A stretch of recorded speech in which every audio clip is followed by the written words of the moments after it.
Você sente que está vivendo os mesmos ciclos de dor, medo ou fracasso? Hoje, em nome de Jesus, você vai romper esse ciclo espiritual. A palavra diz: eis que faço coisa nova. Ela já está surgindo. Isaías 43, 19.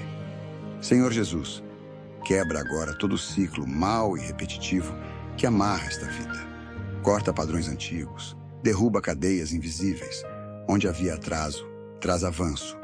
Porque está escrito: se alguém está em Cristo, é nova criatura. 2 Coríntios 5,17. Em nome de Jesus, você não é mais prisioneiro do passado. Caminhos novos se abrem agora. Se você crê, declare nos comentários: Jesus rompeu meus ciclos ruins. Deus te abençoe. Até a próxima.